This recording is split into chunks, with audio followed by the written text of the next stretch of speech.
Welcome to another episode of the Cocoa Podcast, a place where we amplify voices in the chocolate and cocoa industry in search for true sustainability. I am your host, Emma Rose.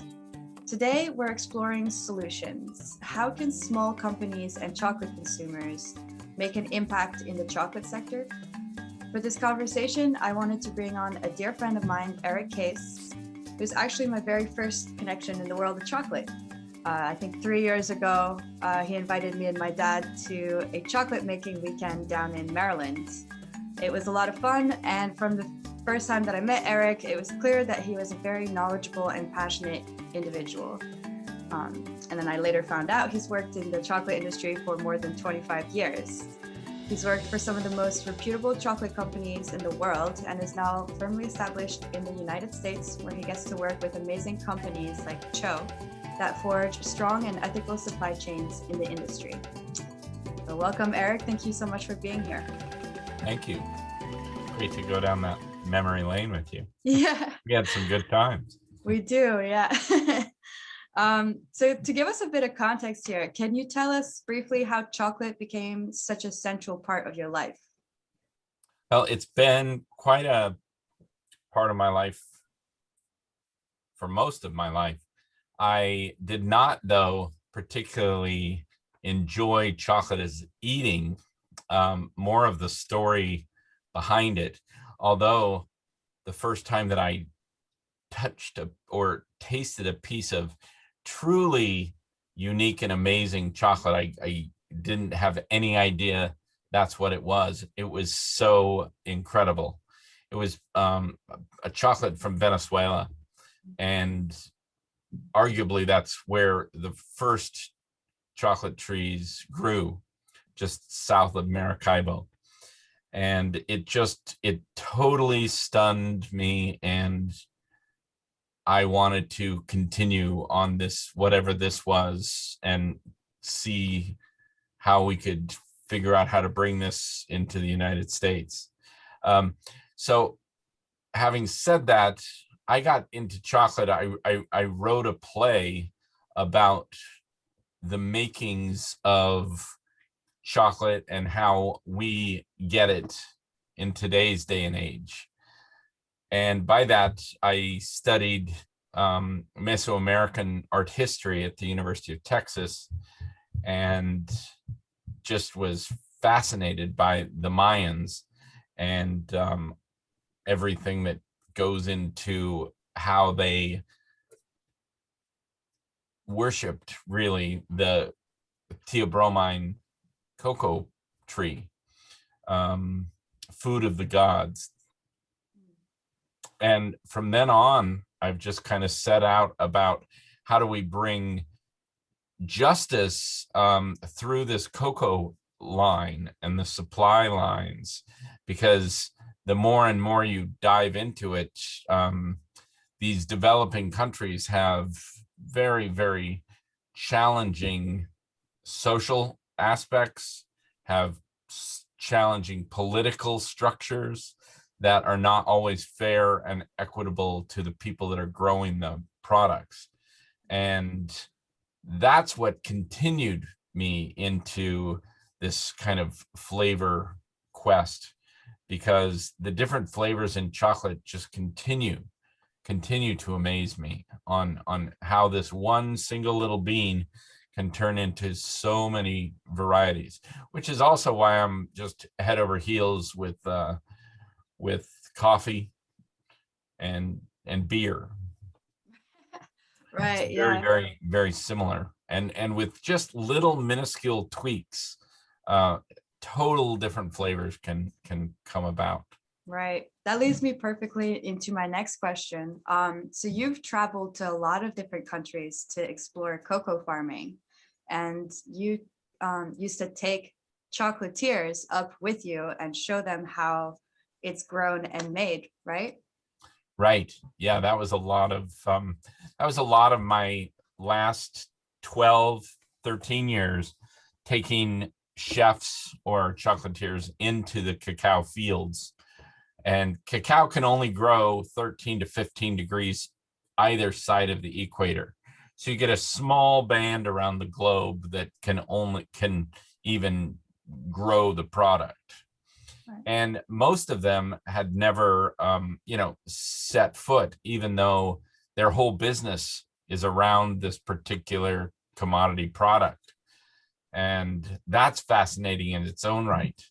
Mm.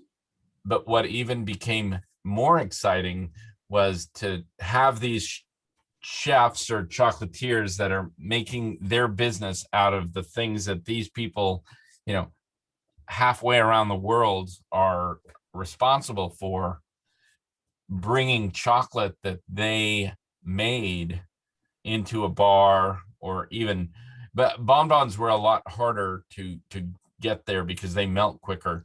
But bringing a bar to the people that would grow the cocoa, so many of them have never even tasted chocolate the way in which we have come to know it. Generally, it's in a paste or it's in a mole, depending on the culture of the country. It's in a variety of different ways, a drink, but rarely in a bar that you can give someone to. And when you see them eat that at the very, very beginning, many of them are like, what is this? It might delight them, but they don't recognize it. Right. And watching them open their minds to saying this is truly a remarkable experience. Right. It's so interesting how the supply chain has a very big disconnect very often. I mean, for me, I'm one of those chocolatiers that's built a business around chocolate, and I've never traveled to a cocoa farm. That is something I have yet to do. We've got to get you down there. We got to go. Most definitely. You'll be my guide. The next place that we're going to go is Belize. I've taken a few trips of chocolatiers to Belize. And then Ghana is going to be my next big one, as far as taking, persons that want to go and really investigate. The Belize is going to go and see some of our cocoa farmers that do some really interesting flavor cocoa. But the Ghana, we want to go and show some of the flavor labs that we've put together in the land of origin, so that more people from the countries of origin will stay in their own countries, so that it kind of takes the imperialism aspect out of it, that we're not just extracting raw materials like we have in the past. We're trying to keep those jobs and allowing them more transparency to what goes on with these things that we want, but giving them eyes to see that process, but then also to allow them to know how to change the pH balance or the cocoa butter level, so that they begin to make their own chocolates in country of origin. That's amazing. I love that. And that's an initiative that Cho does, correct? Cho is trying to do that with their flavor labs in 13 different countries now. Wow. They've begun to put these labs, so they're seeing on the ground the same thing that we are back in Berkeley. And awesome. They can talk amongst each other to talk about different levels of fermentation, things like that. Do you have personal heroes in the chocolate industry? In the chocolate industry? As far as makers, or as far as chocolatiers, or people that use the product and make their products? It can be anyone that you think is doing something amazing in the world of chocolate. I do believe that one of my very first mentors is the company Chocolates El Rey, which is the king. It's a company from Venezuela. I learned so much about just chocolate and real chocolate, and where it comes from, how it's grown, who are the kinds of people that grow it, and then how the political system kind of is so important to logistics, getting it in, getting it out. Right now in Venezuela, it's absolutely horrible and horrific, tragic, really, on getting and moving beans from one place to the other. People actually dying and being murdered in order to get raw materials or things. It's not just specifically to cocoa, although cocoa is something that they can get tangible money for. I'm talking about people that can't eat. Right. So, we have a political, we have a socio-economical challenge, but cocoa throughout the centuries has always been something that can sustain someone and their body to eat for, so there's a lot of value to those things. Sometimes in Venezuela, you don't even have groceries on the shelves. Forget about the COVID time. That's during regular time. Now with the pandemic, I haven't been down there for a while, but I do have friends that are down there and live there. And it's challenging. I mean, they can't get vaccines. So we'll see how that, but Peru is even more challenged by the COVID situation. Really? So yeah, anywhere that the COVID is, anywhere that the cocoa is, because they're the developing countries, they've got infrastructure challenges just like anything else. Yeah. And they're growing this product that everyone else wants except the place where they're most abundant. Right. Not that they don't use it and use it well, they just don't use it for the same kind of thing that we here in the United States take so much pleasure in. Right. Yeah. Right. So yeah. Hero. I have a lot more heroes in the chocolatier world, Okay. but Jorge, we were talking about El Rey, Jorge Redmond. He's the owner and developer. He's so passionate about chocolate and his people, the Venezuelans, and he's just a generally amazing person, and always had, the people at the heart of his company. That's why it's been there since 1929.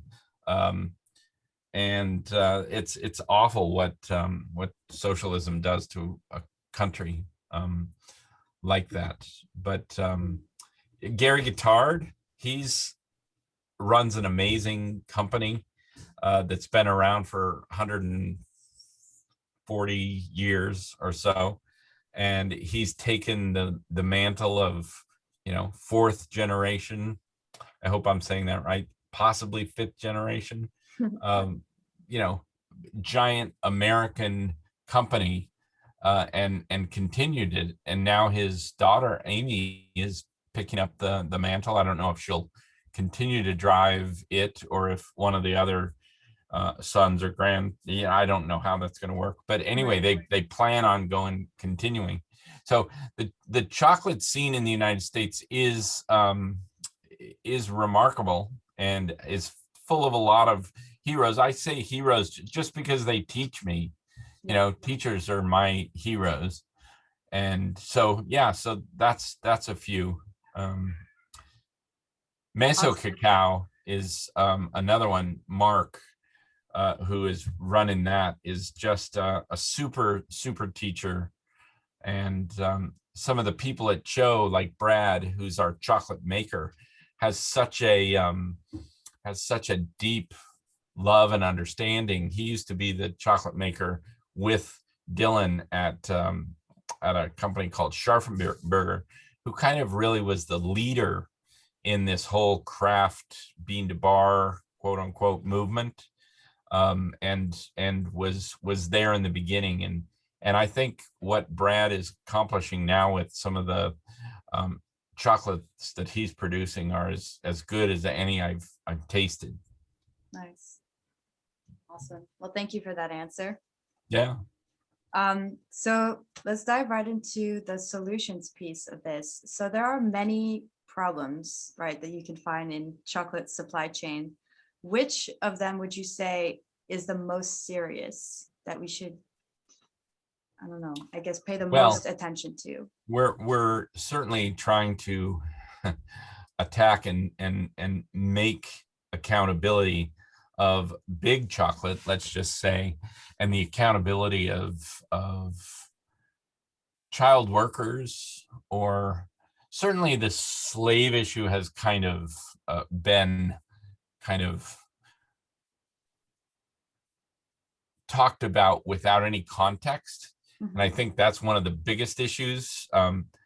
The press gets a hold of it, and all of a sudden it becomes sizzle so that they can continue to sell their papers or their magazine, Mhm. etc. But it is a problem, and it used to be a far bigger problem until one of the, I think it was the Miami Herald, that really shined a light. But that light needs to, understand where the direction is coming from. And hey, I can't be proud enough of them for showing a light on that situation, because that's egregious, and there should be absolutely no tolerance whatsoever. But how do you solve that kind of problem? You make responsible big cocoa. You make them responsible, and you just, the only way that we as individuals can um, battle that is to not buy that kind of chocolate. Right. And whether it's, giant companies that don't necessarily have ways into the supply line, and they're only buying giant amounts of beans and then carting them over without any kind of knowledge of where they come from or what kind of people have been growing these and things like that. The biggest way to respond to that is accountability, accounting. You kind of have to know the people that you're dealing with. At the end of the day, you have to trust your partners, but it's kind of like, what Ronald Reagan said in the 80s, trust but verify. Right. We have to have a sense of verification. They have to have some kind of metrics that allows we, the consumer, to know that this has ways that are better than they used to be. And then by better than they used to be, how do we continue to push it forward so we can completely eradicate it? And I'm talking about education programs need to be set up in the communities that we're extracting the cocoa from. There needs to be, access to food. There needs to be minimum access to water, drinkable water, not infested with, larvae of mosquitoes or things like that. Actual drinking water. So some very fundamental basics need to be put on companies that say are taking out a certain amount, and they at that amount need to rebuild, continue sustainability, not just for their own crop, but for the people that Right. farm that crop, for the people that go and pick it up, the people that open that, the people that are fermenting that, the people that are turning it to dry. Most of these are small communities. They all know what people are doing, or as far as the farmers. So they have a lot to lose if they do it wrong, or if they're using a pesticide, for instance. We talk about organic farming. If someone's trying to use a particular pesticide that's bad, they'll be held responsible by the other people in their co-op that are saying, our whole lot of beans could get taken away because of your actions. So you kind of have that net of people. But if you don't know who those co-ops of people are, then you have no way to account for that. Mm-hmm. And that's where we want smaller but more accountable. And if anything, what we should be asking big cocoa is open your records, open how much of a premium that you're paying, or show us what kind of initiatives you're doing, rather than here is the initiative, Right. but we haven't really acted on it. I mean, Right.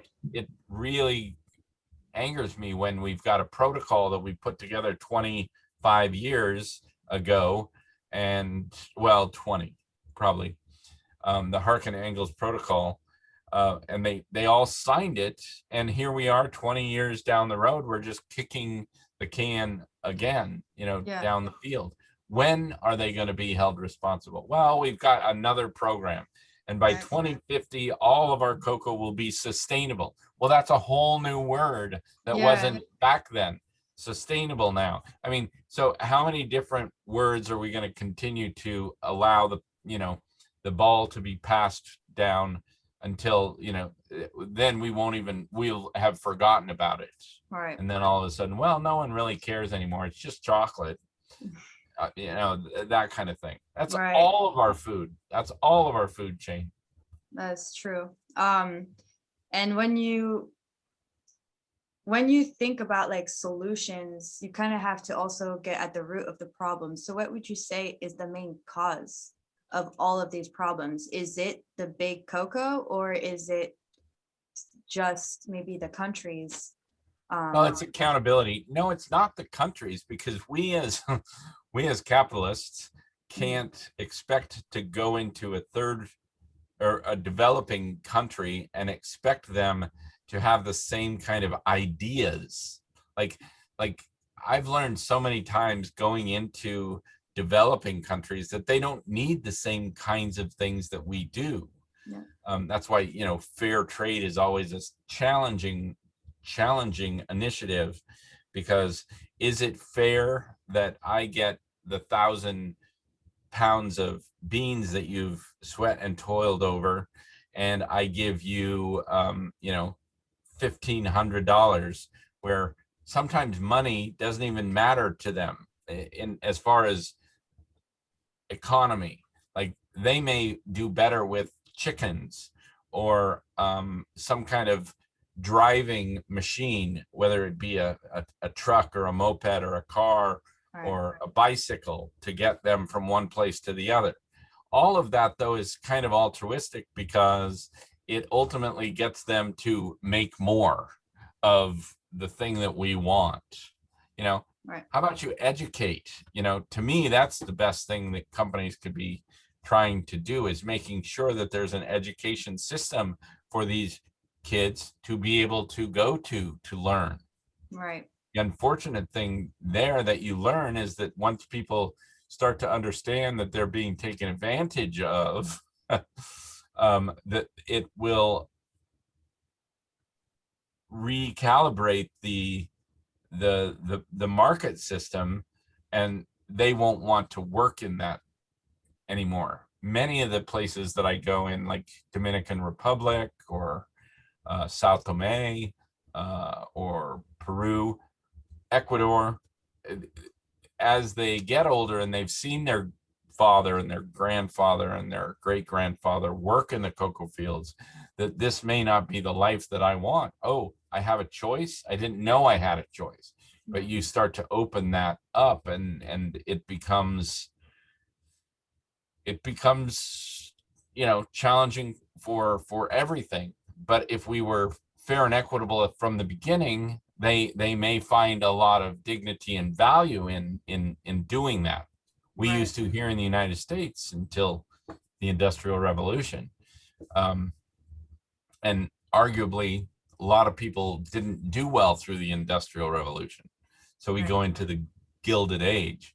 I think we're kind of in that, in the chocolate world, in this Gilded Age of premium prices, and the farmers not getting their allowance. And that's why it's important to work directly with co-ops that manage and have relationships with their farmers. It's not just a dump spot. Right. The relationship is really what holds accountability together. Right. That's what I'm proud about of what Cho is continuing to focus on. And it's what ultimately helps our relationship, stay connected, so that if we're not talking every day, but we need to, relationships take work. That's true. It's like everything, yeah. But that's the most, that's the key to, I believe, changing this, because it's hard to, it's not hard for everyone, but to me, it's hard to do something wrong to someone that and their family, and That's true. Because it matters to me. Right. Once you take the anonymity, or once you can't ever unlearn or unknow something. Right. So for sure. I can't unsee that. Right. Yeah, for sure. And what sort of transparency do you think the consumer needs on a label? They need as much as they want. Okay. Yeah. How much Fair enough. How much do they want? I think it's more important from a want from chocolatiers like yourself, rather than little billboards on the supermarket, because I think while people do want to see certain symbols, they might not understand what all those symbols mean. But if it says fair, if it says equitable, if it says organic, they might want that. But whether it's accurate or not, they might not care. Right. And that's why with your customers, the same as you as my customer, it's important to know what they expect, to know what they want, to ask them questions. What is important to you? Because there's a lot of ways to achieve those things, but what is it that we're working towards? Yeah. We're working towards more equity and sustainability and transparency within the cocoa supply line that has not been there in the near past. Right. And hopefully we continue to open more, and then shine lights on customers that are doing that, using the platform that we have. It's not giant, but none of the ones that are doing it are. Yeah. Not yet. Not yet. And that's what we need to change. Yeah, for sure. So I have one last question for you. Someone asks you what chocolate they should buy. What is your answer? I just want to eat a really good bar of chocolate. Yeah. I would suggest, if they were saying that, to try to get a single, what we call single varietal, meaning that it comes from a specific variety of cacao, and try one or two of those to see whether or not they're going to like fruity. And if they do like fruity, if they like kind of red fruits, what acid in that fruit do they prefer? Because remember, chocolate is a fruit. It comes from a fruit. So does that generally, there's always exceptions, but generally South America is known for its fruitiness. So you're going to get red fruits, you're going to get yellow fruits. Africa doesn't, except for the exception, as I say, that Madagascar has some very acidic and fruity chocolates up in the tip, in the Sambriano Valley, where the vanilla comes from. So all of the crops that surround it are going to add their presence into each one of the beans. And depending on its fermentation, depending on how much water is taken out and then fermented, and how dried it is, each one of those components can help aromas develop throughout the process of becoming a fully dried bean after it's roasted. And even sometimes you can develop flavors through the roasting process. So there's so many little variables. And that's why I say choose one country, a varietal. It comes from this particular area. Even if it's just Madagascar, you'll kind of get at least an understanding. There might be 6 different companies that do Peru, for instance, or Ecuador or Ghana. Those are kind of some large variety or very common beans that are attainable to bean to bar makers. What I find with the bean to bar is that they're very few people know how to repeat making a good bar. You can make a good bar once, but it's really hard to repeat it and make good chocolate consistently. That's the real challenge. And that's why a lot of the bean to bar stuff doesn't go into like confectioners like yourself, right? Because you need kind of a solid blue, for instance, or a solid red or a solid yellow. Once you get those 3 locked in, then you can figure out what it is that you want to create, what paint.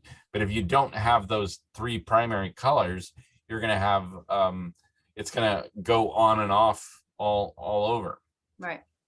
So if you can get one, I would say Ghana, because that's mostly what you kind of recognize from big chocolate, but also from our childhood. You know, those bass notes that really kind of say, these are chocolate. It's I call the drums of the chocolate world. So Ghana and Ivory Coast tend to have that. And that has to do with them being dried in the direct sun.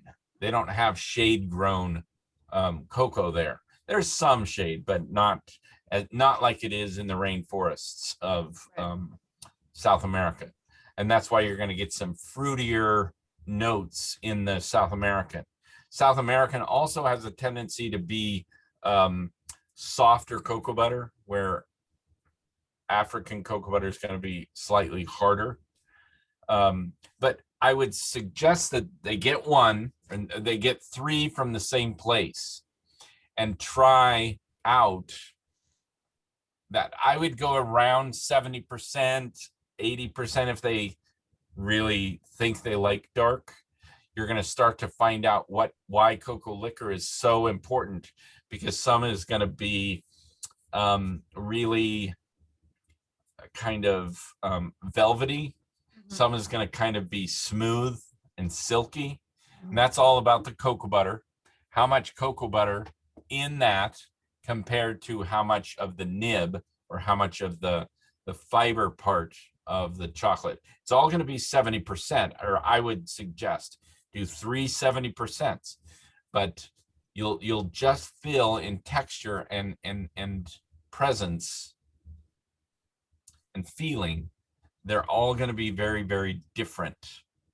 And then kind of hone down and look at the fat contents of each and know which one has more and which way you kind of graduate towards. Like, oh, I like it with a little bit less of the fattiness, or, oh, I like it with more of the cocoa butter. That's basically, the cocoa butter is what makes white chocolate. Right. So you put in cream or you put in milk powder, and that is everything that is a milk chocolate. So I always like to tell chocolatiers or people when I do classes to take some nibs, to take a coin of white chocolate and then put it in your mouth. And as you're chewing, you're making chocolate in your mouth. You're basically conching. And that gives people kind of a way into having this ephemeral experience and this moment because some people just don't know what's inside this great thing. Right. But it is fun to do that 70% to see, oh, I like a little bit more nibs. Oh, I like a little bit more butter. Right. But that will give you a great context to be able to then go out and kind of understand what, 81 is going to give me a little bit more, or 56 is just going to give me more sugar. Right. Learn what you like.